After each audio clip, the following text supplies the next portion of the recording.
Welcome to Women of Resistance. Saja Musallam has already paid a high price during the ongoing 21-month genocide on Gaza. I lost the most precious thing to me, my husband, says a mother of 3 young children. I'm scared of every sound for my children, but despite that, we will never leave Gaza. Trump and Netanyahu can do whatever they want, but we aren't going anywhere, says Saja with steely determination. Here is more of her.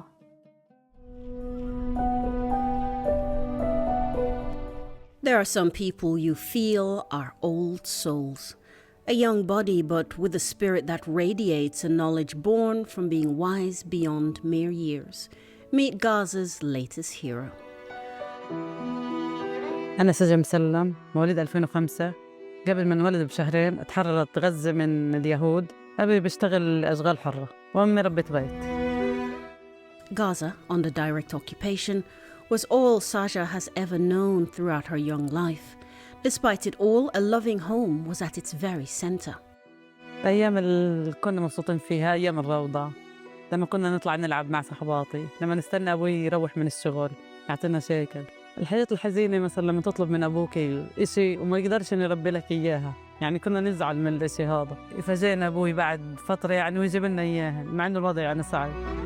Gaza was never far away from direct Israeli aggression.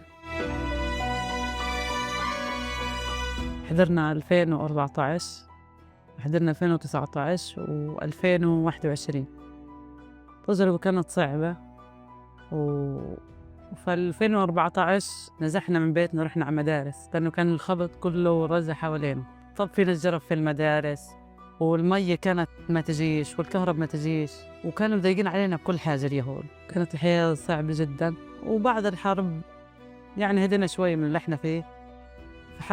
صارت حرب ب 2019 و 2021 برضه قطعت كهرب وقطعت مية ويقطع علينا المواد الغذائية.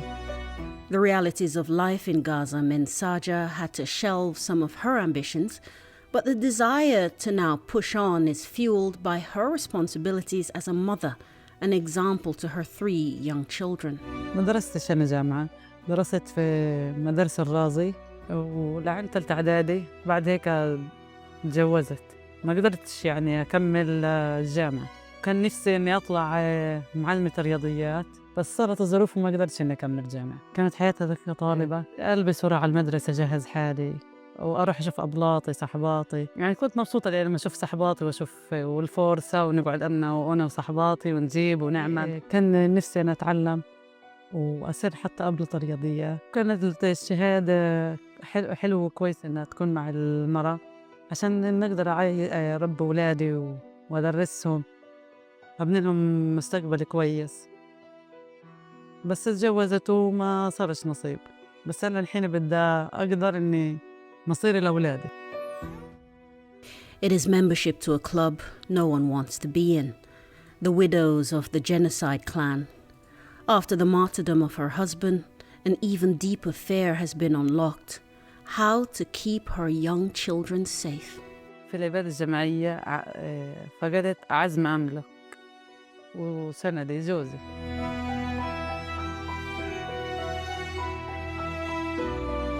كل يوم بنشوف أشلاء، أطفال محروقة، ناس ما لهمش يدين، ناس ما لهمش رجلين. يعني كتير في ناس مفقودة لحد اليوم من ضمن هذه الإبادة الجماعية، وكتير ناس راحت لنا، وأطفال كل يوم بتموت، ونساء كل يوم بتموت، وشيوخ كل يوم بموتوا.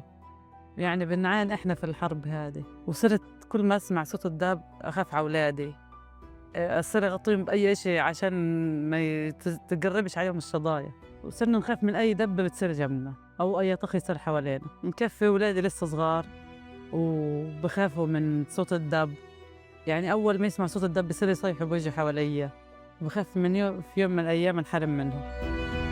Tel Aviv and its backers in Washington, London and Brussels have unleashed waves of devastation on Gaza's population.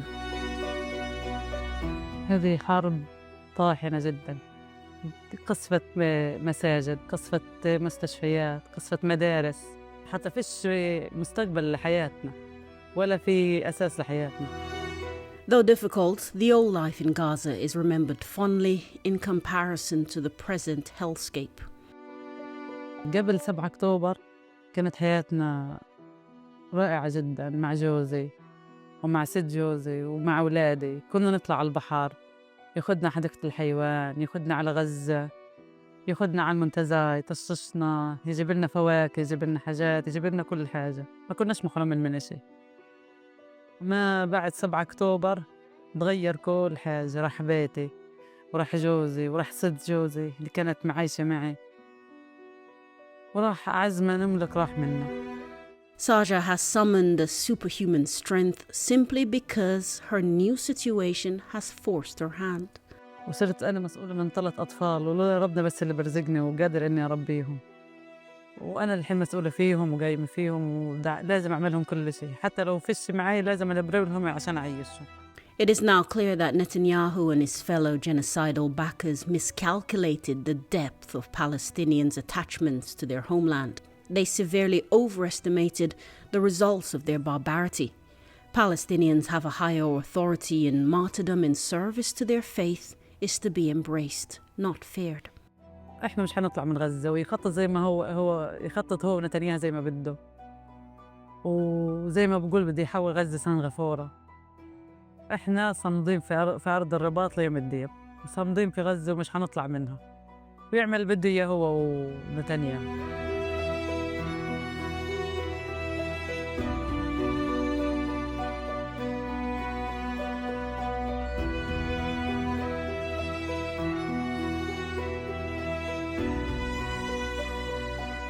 يأتي هذا الإصرار من أجدادنا من 48 لما طلعوا من بلادهم ما رجعوش، فضلينا صامدين وعلمونا هم آبائنا وأجدادنا نضلنا صامدين في أرضنا وما نطلعش منها، وإحنا حنضلنا صامدين ليوم الدين فيها. وفي المدارس علمونا نحب الوطن ونعيش في وطننا وما نطلعش منه ولا نتهجر منه.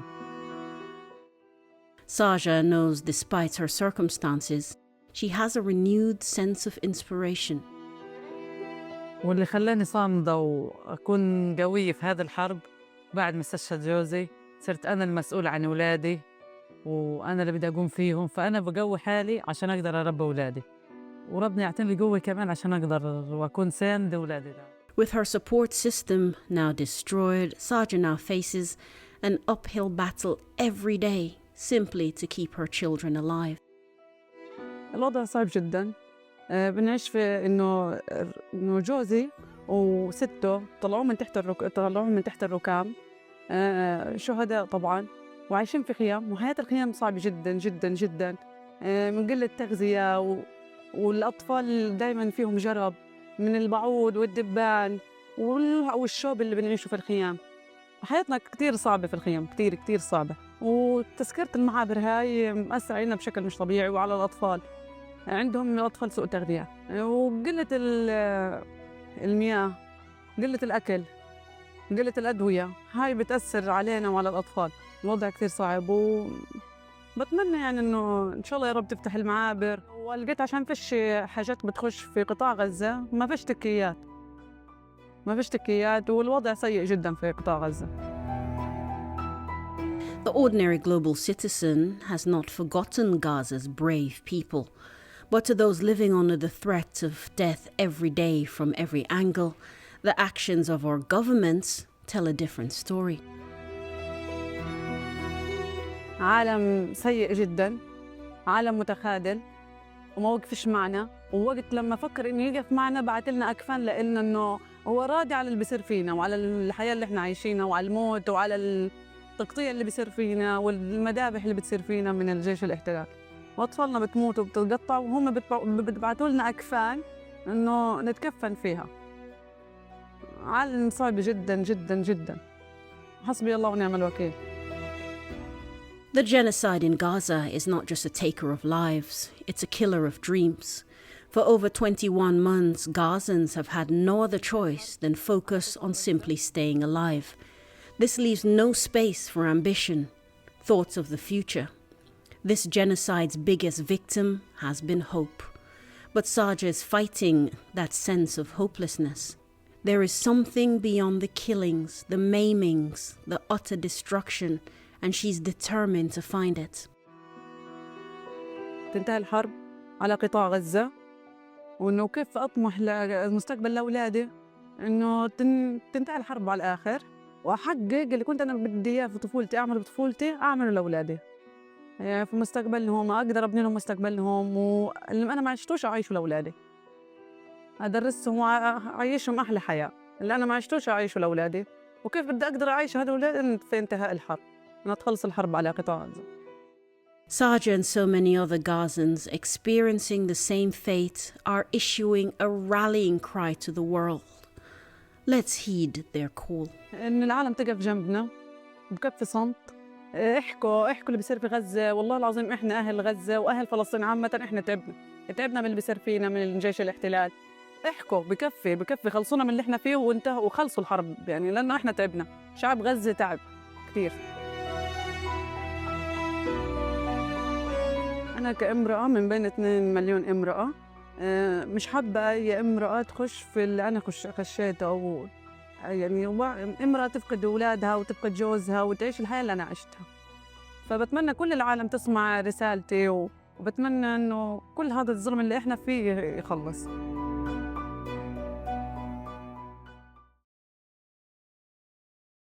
Now joining me in the studio today to discuss Saja's story is Doureine Hiridjee. She's a life coach, NLP practitioner, and a mom of 3 herself. Welcome, Doureine. Thank you. Thank you for having me. Doureine, your initial thoughts as you heard Saja's story, really heartbreaking, a story of all Palestinian women. Absolutely. I think when I heard her story and knowing that she herself is such a young mother, it was, like you said, it was heartbreaking. Both heartbreaking, but I was also in awe of her as well. Heartbreaking because I think no mother, no woman should have to go through what Saja has gone through, because that's the basic human need, is to be loved and to be around your loved one, and to be deprived of that, it is absolutely heart-wrenching. But I'm also in awe of this woman because you can hear the strength in her voice, the determination in her voice, and the fact that she's drawing some sort of resilience out of this challenge, and that for me is quite inspirational. It's interesting, Doureine, because you are an NLP practitioner, which I believe is you train your brain, to be focused. And this woman, she has had no training. She's 20 years old. But the determination and the clear vision you see, we are not leaving our homeland, come what may. And this is not from somebody who's sitting in a comfort zone. She has paid a price for that. She's scared with every sound for her children. How does this come about? She's had no life coaching, no training. How does she have this, absolute clear vision? I think it's clear that, coming from an NLP background, like you said, I know that the mind is a powerful organ. It's one of the most powerful part of our body, which controls everything that we're about. And it's so powerful that in this case, for example, in Saja's case, she has actually snapped into a state of, normally it's flight or fight, but she's decided to stay and fight. And, what you focus on grows. You move towards what you focus on. And it is clear with Saja that she is focused on her children. She's focused on her identity. She doesn't want to be erased. She doesn't want her story to be erased. She doesn't want her children to be erased.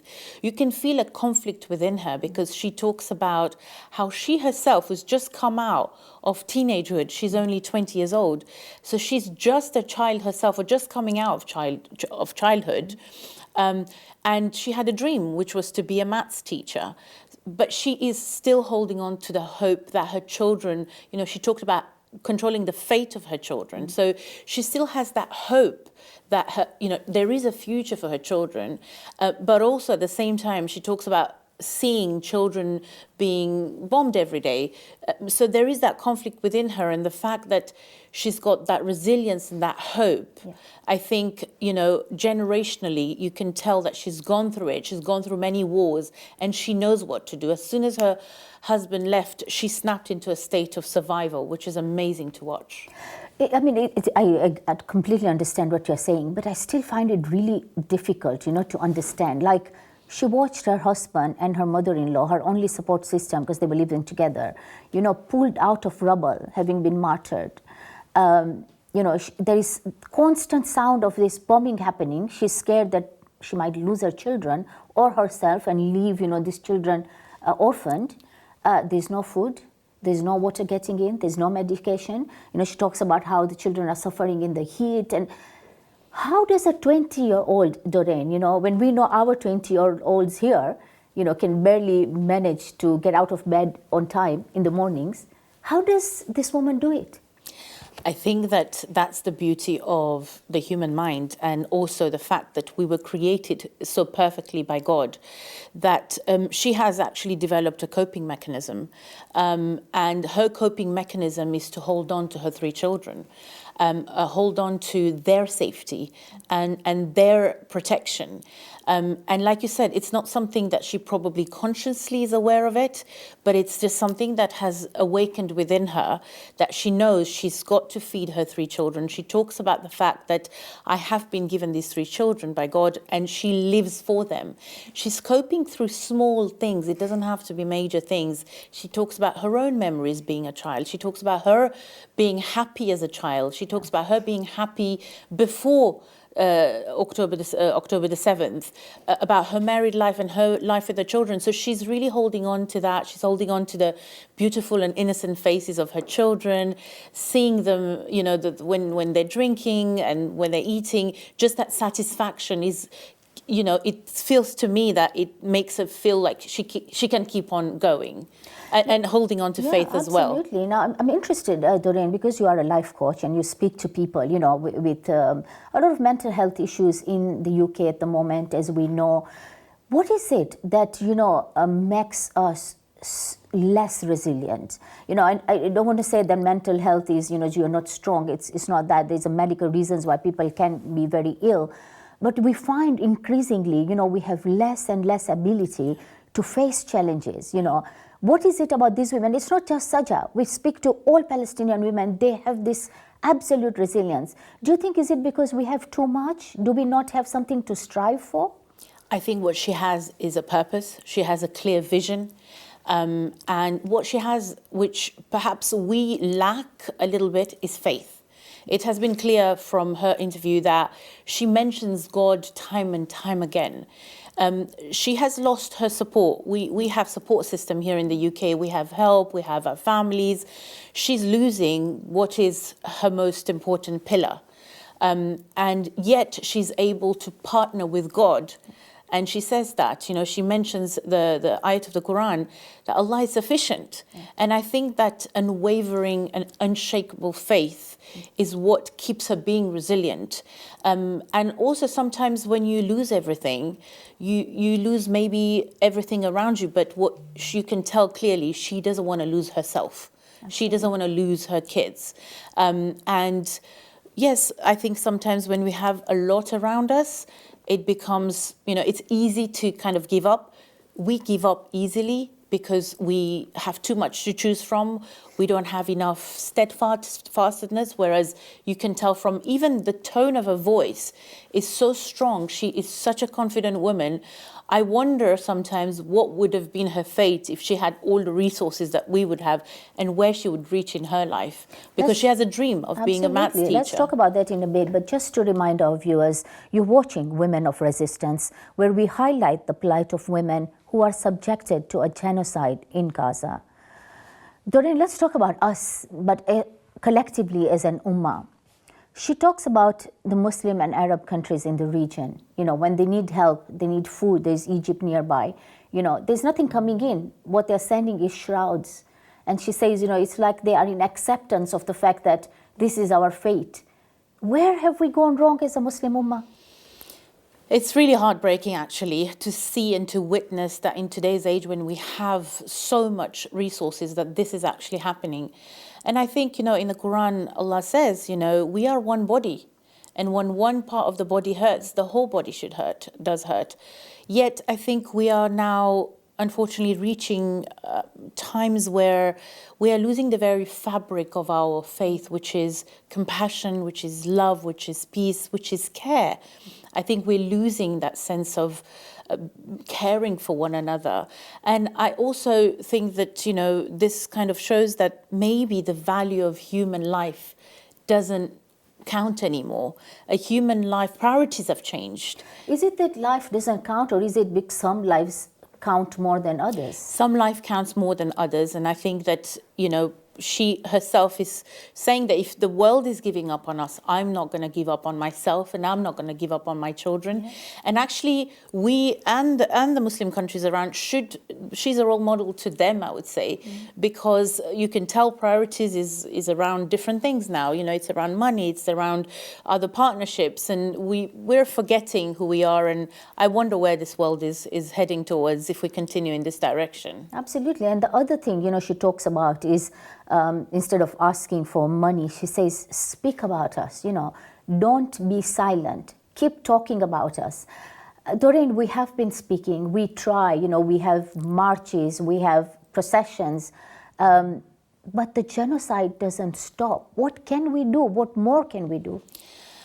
Look, I think that's in itself a whole discussion, just that question. It's a very powerful question, I think. And I think consistency is key. Being consistent in the little things that we do.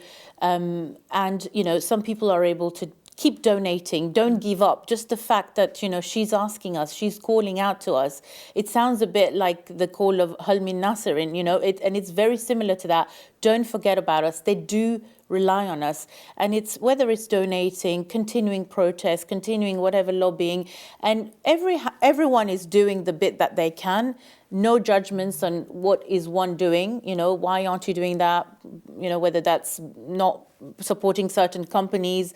And I think it's just keep going and not forgetting about them. And I think it's very clear from what she's calling out is please don't forget about us. But it's also a fact that there is a lot of people still, especially when we speak of Western countries, who are not yet really up there speaking out for them. This includes the Muslim Ummah, but also I sometimes feel like there is more of people who are not of the Islamic faith who are standing up for Palestinians than the Muslims. What do we do? What can we do to make more people aware, especially in the Western countries? Yeah, I think, like I said, it's just keep speaking about it, keep raising awareness about it. And like you said very, very, very well, there has been a global awakening, and there has been a sort of, truth, that there's been a very clear cut between truth and falsehood. And I think this war has actually, actually it's a long-standing war, but this particular story stands out. Just like, all of the women who are going through the same thing, it's standing out to say, keep doing more of it. Keep raising awareness. We've learned resistance and resilience from the women in Gaza and elsewhere, Absolutely. Lebanon, Yemen, Iran. Thank you so much, Doureine. Really appreciate having you with us today. And thank you for being with us. We'll leave you with the sounds of Palestine by the artist Saif. Goodbye.